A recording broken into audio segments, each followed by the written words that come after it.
प्राचीन काल में एक नदी के किनारे बसा नगर व्यापार का केंद्र था। फिर आए उस नगर के बुरे दिन, जब एक वर्ष भारी वर्षा हुई। नदी ने अपना रास्ता बदल दिया।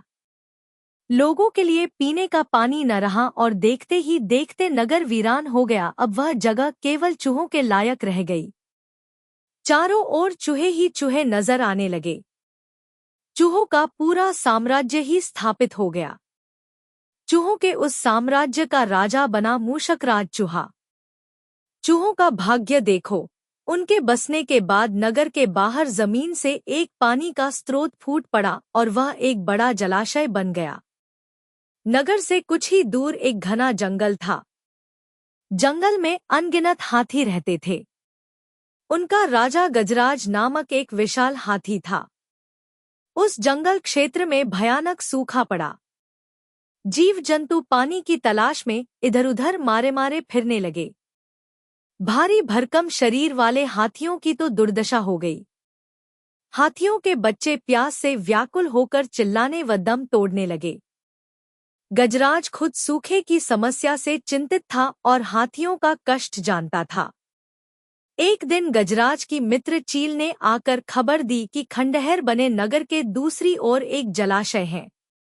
गजराज ने सबको तुरंत उस जलाशय की ओर चलने का आदेश दिया।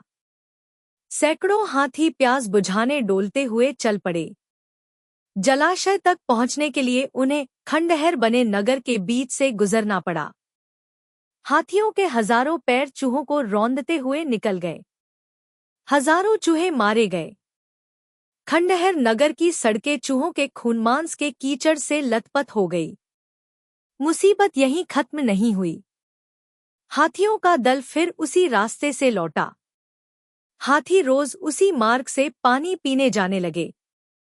काफी सोचने विचारने के बाद मूषकराज के मंत्रियों ने कहा, महाराज, आपको ही जाकर गजराज से बात करनी चाहिए। वह दयालु हाथी हैं। मूषकराज हाथियों के वन में गया। एक बड़े पेड़ के नीचे गजराज खड़ा था।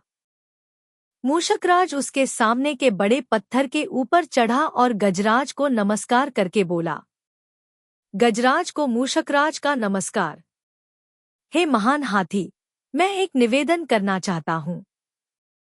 आवाज गजराज के कानों तक नहीं पहुंच रही थी।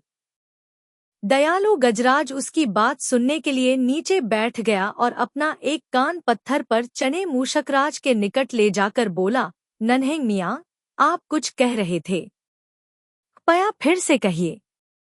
मूषकराज बोला, हे गजराज, मुझे चूहा कहते हैं। हम बड़ी संख्या में खंडहर बनी नगरी में रहते हैं। मैं उनका मूषकराज हूँ। आपके हाथी रोज जलाशय तक जाने के लिए नगरी के बीच से गुजरते हैं। हर बार उनके पैरों तले कुचले जाकर हजारों चूहे मरते हैं। यह मूषक सहार बंद न हुआ तो हम नष्ट हो जाएंगे। गजराज ने दुख भरे स्वर में कहा, मूषकराज, आपकी बात सुन मुझे बहुत शोक हुआ। हमें ज्ञान ही नहीं था कि हम इतना अनर्थ कर रहे हैं। हम नया रास्ता ढूंढ लेंगे।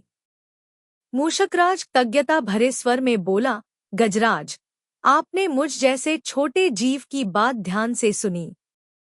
आपका धन्यवाद।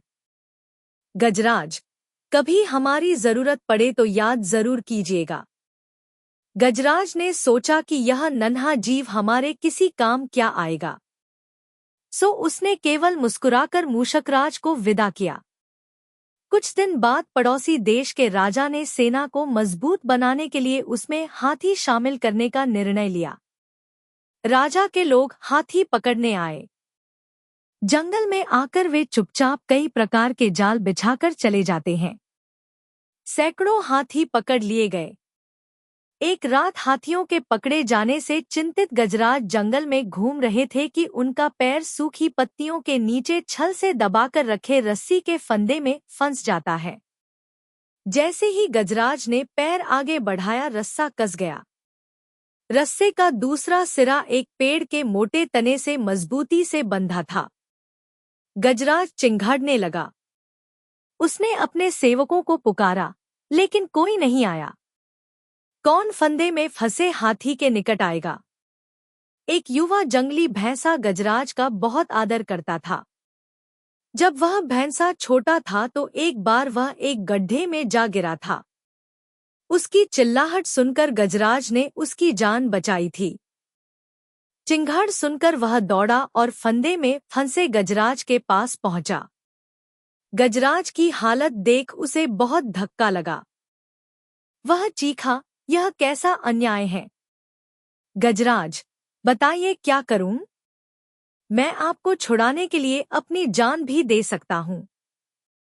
गजराज बोले, बेटा, तुम बस दौड़कर खंडहर नगरी जाओ और चूहों के राजा मूषकराजा को सारा हाल बताना। उससे कहना कि मेरी सारी आस टूट चुकी है। भैंसा अपनी पूरी शक्ति से दौड़ा दौड़ा मूषकराज के पास गया और सारी बात बताई। मूषकराज तुरंत अपने 20-30 सैनिकों के साथ भैंसे की पीठ पर बैठा और वो शीघ्र ही गजराज के पास पहुंचे। चूहे भैंसे की पीठ पर से कूदकर फंदे की रस्सी कुतरने लगे। कुछ ही देर में फंदे की रस्सी कट गई व गजराज आजाद हो गए। सीखा, आपसी सद्भाव व प्रेम सदा एक दूसरे के कष्टों को हर लेते हैं।